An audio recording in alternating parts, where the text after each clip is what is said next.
As a government surveillance facility, Sugar Grove, among other projects, monitored the miners of Appalachia for seditious sentiments, such as calls for unionization and anti-automation, considered mostly harmless.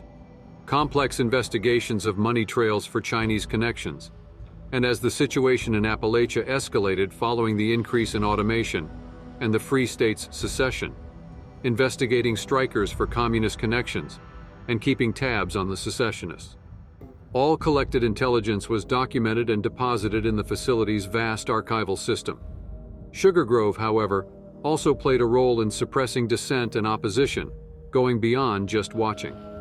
In just one instance, Edgar Arson, a random Appalachian, attracted attention for his Union attendance in March 2075. A surveillance warrant was issued on August 13th, with an arrest warrant following just 2 days after New Year's. Within 3 months, Arson was dead, with his children Martin and Olivia adopted within a month. He was hardly the only American to meet this fate. The facility was also experimenting extensively with a variety of surveillance technologies through the Advanced Research Projects Division, many of which were ethically challenged. Perhaps the most notorious of these projects was the Somnus Initiative, an initiative that used hypnosis and drugs to turn willing folks into sleeper agents used by the Navy.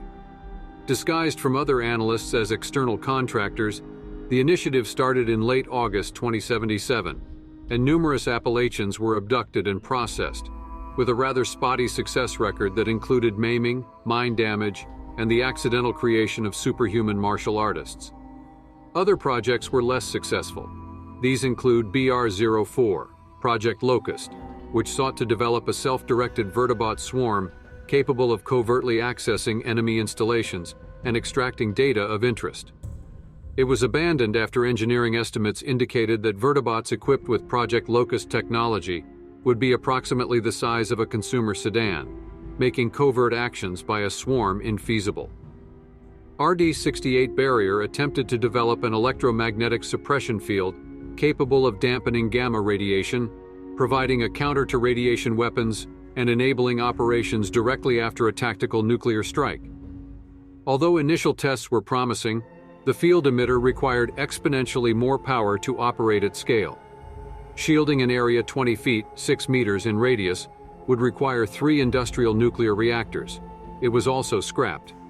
KM-41 Spotlight was an attempt to develop a neutrino pulse emitter capable of remotely scanning enemy installations and reconstructing an internal map of the facility.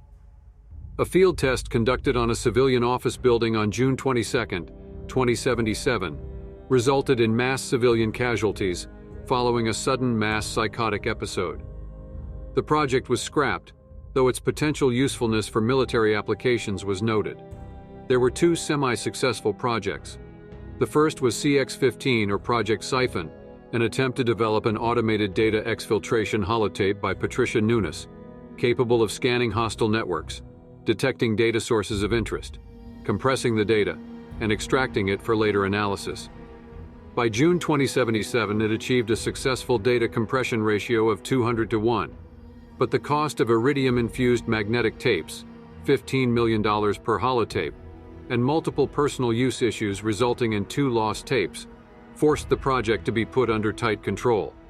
Access was strictly limited to covert operations specialists of grade V or above with prior authorization, with the head of the SIGINT analysis team forcing the system to log every checkout of the holotapes. After all, a single siphon was twice the annual budget of the entire Signal Intelligence Analysis Division. However, while Siphon siphoned resources, it was dwarfed by Kyle Lockhart's X-72 Pulsar, an attempt to develop tactical electromagnetic pulse (EMP) weapons for use of disabling or destroying electronic security systems of any kind in the field. Although the project called for extensive testing and analysis, progress was slow.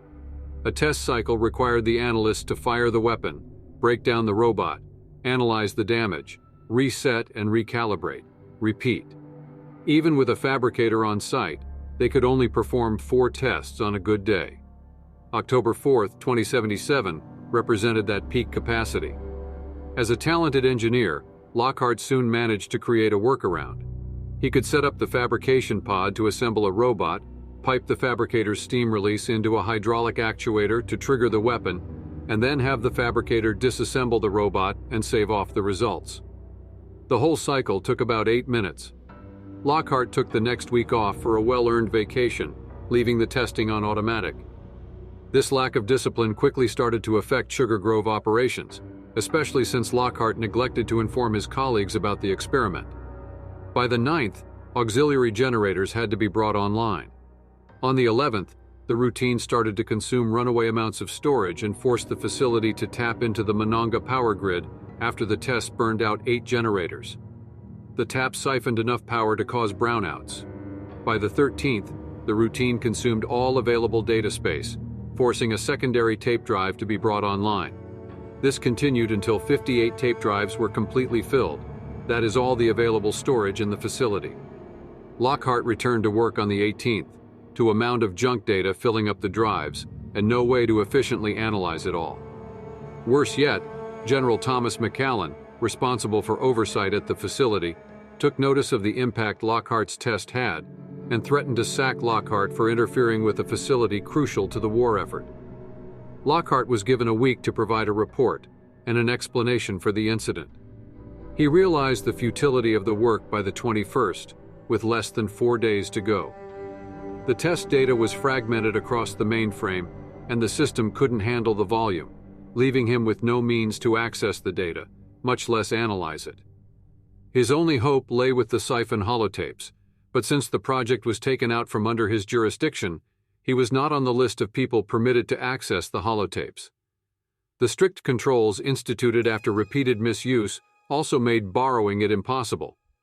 Mercifully for Lockhart, less so for the whole of humanity, the Great War prevented General McAllen's visit. The operatives apparently used the base for a length of time, even preparing to destroy the intelligence they'd gathered using gas cans, turning the whole archives into a bonfire.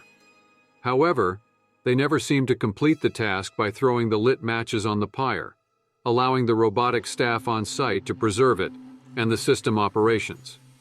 In 2103, Modus would target the facility, seeking to re-establish its severed connections and tap into the vast Appalachian surveillance network.